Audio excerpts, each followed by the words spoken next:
الفضل YouTube channel میں آپ کا استقبال ہے۔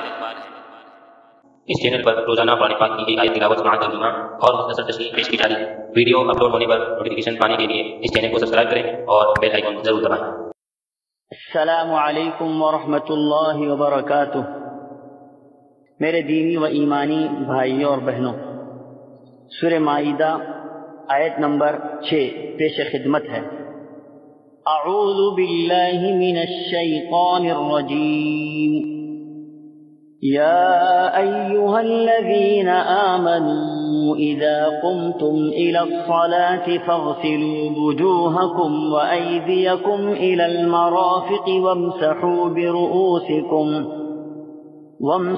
برؤوسکم وارجلکم الى الکعبین وَإِن كُنتُمْ جُنُبًا فَاطَّهَّرُوا وَإِن كُنتُمْ مَرْضَىٰ أَوْ عَلَىٰ سَفَرٍ أَوْ جَاءَ أَحَدٌ مِّنكُم مِّنَ الْغَائِطِ أَوْ لَامَسْتُمُ النِّسَاءَ فَلَمْ تَجِدُوا مَاءً فَتَيَمَّمُوا صَعِيدًا طَيِّبًا فَامْسَحُوا بِوُجُوهِكُمْ وَأَيْدِيكُم مِّنْهُ مَا يُرِيدُ اللَّهُ لِيَجْعَلَ عَلَيْكُم مِّنْ حَرَجٍ وَلَٰكِن يُرِيدُ لِيُطَهِّرَكُمْ وَلِيُتِمَّ نِعْمَتَهُ عَلَيْكُمْ لَعَلَّكُمْ تَشْكُرُونَ۔ اے ایمان والو، جب تم نماز کے لیے اٹھو تو اپنے منہ کو اور اپنے ہاتھوں کو کوہنیوں سمیت دھو لو، اپنے سروں کا مسح کرو اور اپنے پاؤں کو ٹخنوں سمیت دھو لو، اور اگر تم جنابت کی حالت میں ہو تو غسل کر لو۔ ہاں، اگر تم بیمار ہو یا سفر کی حالت میں ہو یا تم میں سے کوئی حاجت ضروری سے فارغ ہو کر آیا ہو یا تم عورتوں سے ملے ہو اور تمہیں پانی نہ ملے تو تم پاک مٹی سے تیمم کر لو، اسے اپنے چہروں پر اور ہاتھوں پر مل لو۔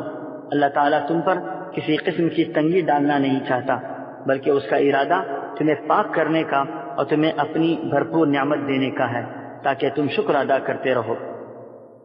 حضرات، آیت کے پہلے حصے میں کہا گیا یا ایھا الذین آمنوا اذا قمتم الی الصلاۃ، اے ایمان والو جب تم نماز کے لیے اٹھو۔ اس کا مطلب یہ ہے کہ آپ جب نماز پڑھنے کے ارادے سے اٹھیں، خواہ سو کر اٹھیں یا دنیا کے مشاغل چھوڑ کر اٹھیں، اور تمہارا اس سے پہلے وضو نہ ہو، تو آگے فرمایا جا رہا ہے فَاغْسِلُوا وُجُوهَكُمْ، یعنی اپنا چہرہ دھو لو۔ آیت کے اس حصے سے وضو کرنے کا طریقہ بتلایا جا رہا ہے۔ اس آیت میں جو باتیں بتلائی گئی ہیں ان کو اختیار کرنا وضو میں انتہائی ضروری ہے، اس کے بغیر وضو مکمل نہیں ہوتا۔ ایک بات سمجھ لینا چاہیے کہ وضو اگر ہے تو پھر وضو کرنا ضروری نہیں ہے، البتہ نماز میں نشاط اور چستی پیدا کرنے کے لیے نیا وضو کرنا سنت و مستحب ہے۔ احادیث میں ہر نماز کے لیے تازہ وضو کرنے کی ترغیب دی گئی ہے۔ وضو سے پہلے نیت کرنا بھی فرض ہے، اس کے بعد چہرہ دھونا، پورا چہرہ دھونا فرض ہے۔ پیشانی پر بال اگنے کی جگہ سے لے کر ٹڈی کے نیچے تک اور ایک کان کی لو سے دوسرے کان کی لو تک مکمل دھونا ضروری ہے۔ چہرہ دھونے کے بعد دونوں ہاتھ کوہنیوں سمیت دھونا، اس کے بعد اپنے سروں کا مسح کرنا، سر کے مسح کے بعد اپنے پاؤں کو ٹخنوں سمیت دھونا۔ اب آیت کے حصے میں جو باتیں معلوم ہوئی ہیں اس کا خلاصہ پیش خدمت ہے، اور وضو میں ان باتوں کا خیال رکھنا ضروری ہے، اس کے بغیر ہمارا وضو نامکمل ہوتا ہے۔ وضو سے پہلے نیت کرنا ضروری ہے۔ اعضائے وضو کو قرآن پاک کی بتائی ہوئی اسی ترتیب کے ساتھ دھونا ضروری ہے۔ ایک عضو کو دھونے کے بعد دوسرا عضو دھونے میں دیر نہ کریں، بلکہ تسلسل کے ساتھ ایک کے بعد دیگرے دھوتے جائیں۔ اعضائے وضو میں کسی بھی عضو کا کوئی حصہ خشک یعنی سوکھا نہ رہے۔ اعضائے وضو میں ذرا بھی حصہ باقی رہے تو وضو نہیں ہوتا۔ پہلے نیت کریں، اس کے بعد پورا چہرہ دھوئیں، اس کے بعد دونوں ہاتھ کوہنیوں سمیت دھوئیں اور اپنے سر کے بعد حصے کا مسح کریں، اس کے بعد دونوں پیر ٹخنوں سمیت دھوئیں۔ حضرات، وضو کی کچھ سنتیں بھی ہیں، ان کا بھی اگر خیال رکھا جائے اور اس پر عمل کیا جائے تو اللہ کے پاس اجر و ثواب ملے گا اور وضو اچھی طرح کرنے کا مکمل ثواب ملے گا۔ وضو کی بہت ساری سنتیں ہیں، کچھ اہم سنتوں کی طرف رہنمائی کرنے کی کوشش کی جا رہی ہے۔ وضو سے قبل بسم اللہ پڑھنا، دونوں ہاتھ گٹوں تک دھونا، ہاتھ پاؤں کی انگلیوں میں خلال کرنا، مسواک کرنا، کلی کرنا، بائیں ہاتھ کی چھوٹی انگلی سے ناک صاف کرنا، ناک میں پانی لینا، گھنی داڑھی کا خلال کرنا، پورے سر کا مسح کرنا، اس طرح کہ اپنے ہاتھ سر کے آگے سے پیچھے گدی تک لے جائیں اور پھر وہاں سے آگے کو لائیں جہاں سے شروع کیا تھا۔ نئے پانی سے کانوں کے ظاہری اور اندرونی حصے کا مسح کرنا، تمام اعضائے وضو کو 3 مرتبہ دھونا، اعضائے وضو کو رگڑ رگڑ کر دھونا، ہاتھ پاؤں دھوتے وقت پہلے دایاں پھر بایاں دھونا، اعضائے وضو مثلا ہاتھ پاؤں دھوتے وقت کوہنیوں اور ٹخنوں سے ذرا اوپر دھونا، پانی میں اسراف نہ کرنا، وضو کے وقت قبلہ رخ ہونے کی کوشش کرنا، وضو کے دوران بیجا گفتگو نہ کرنا اور وضو کے بعد کی دعا پڑھنا۔ حضرات، وَإِن كُنتُمْ جُنُبًا فَاطَّهَّرُوا، اللہ تعالیٰ ارشاد فرماتے ہیں اگر تم جنابت کی حالت میں ہو تو غسل کرو۔ جنابت سے مراد ناپاکی ہے جو احتلام یا بیوی سے ہم بستری کرنے کی وجہ سے دونوں پر لاحق ہو جاتی ہے، اور اسی حکم میں حیض و نفاس بھی داخل ہے۔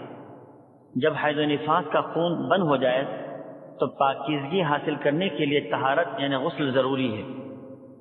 آیت کے اگلے حصے میں اللہ تبارک و تعالیٰ ارشاد فرماتے ہیں وَإِن كُنتُم مَّرْضَىٰ أَوْ عَلَىٰ سَفَرٍ أَوْ جَاءَ أَحَدٌ مِّنكُم مِّنَ الْغَائِطِ أَوْ لَامَسْتُمُ النِّسَاءَ فَلَمْ تَجِدُوا مَاءً فَتَيَمَّمُوا صَعِيدًا طَيِّبًا فَامْسَحُوا بِوُجُوهِكُمْ وَأَيْدِيكُمْ مِنْهُ۔ ہاں اگر تم بیمار ہو یا سفر کی حالت میں ہو یا تم میں سے کوئی حاجت ضروری سے فارغ ہو کر آیا ہو یا تم عورتوں سے ملے ہوئے ہو اور تمہیں پانی نہ ملے تو تم پاک مٹی سے تیمم کر لو، اسے اپنے چہرے پر اور ہاتھوں پر مل لو۔ آیت کے اس حصے سے تیمم کا طریقہ بتلایا جا رہا ہے۔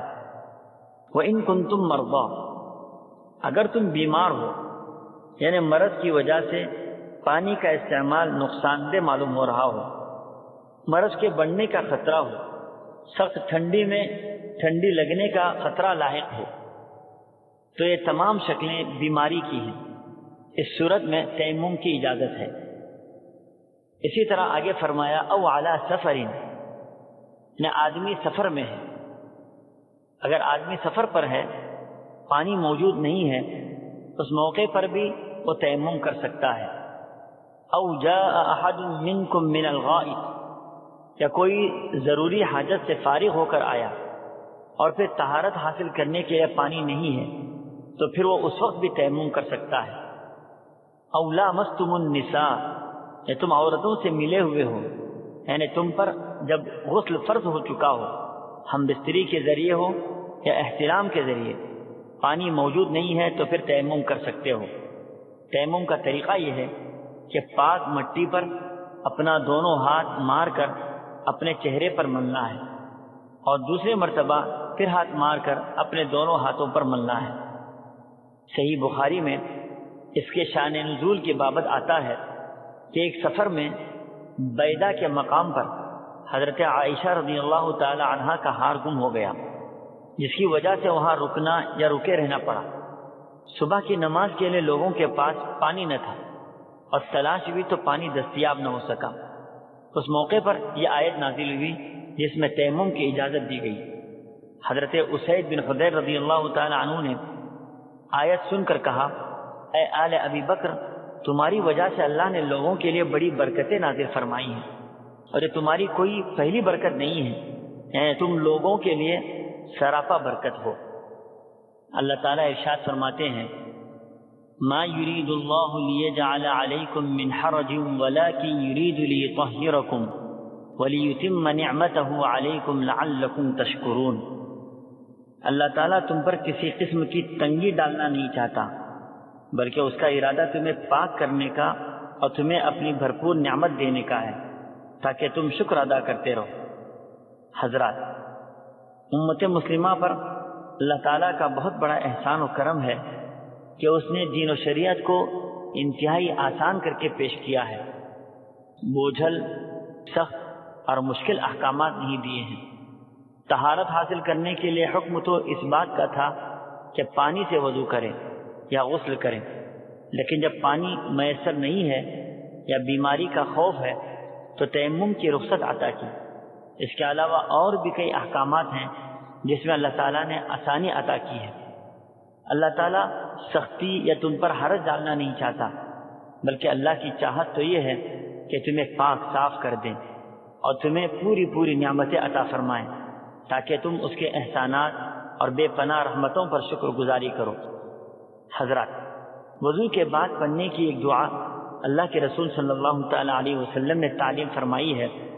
ایک دعا ہے، اشہد ان لا الہ الا اللہ واشہد ان محمد رسول اللہ۔ اللہ کے نبی صلی اللہ تعالی علیہ وسلم اس دعا کو پڑھنے پر کیا فضیلت ہے اس کو بیان کرتے ہوئے فرمایا، اس کے لیے جنت کے 8 دروازے کھل جاتے ہیں تاکہ وہ جس میں سے چاہے داخل ہو۔ مسلم شریف کی روایت کے مطابق وضو آدھا ایمان ہے۔ بہرحال وضو کے بعد پڑھنے کی مختلف دعائیں احادیث میں وارد ہوئی ہیں۔ اللہ تعالی ہم سبوں کو شرعی احکامات پر مکمل عمل کرنے کی توفیق عطا فرمائے، آمین۔ وآخر دعوانا ان الحمد للہ رب العالمین۔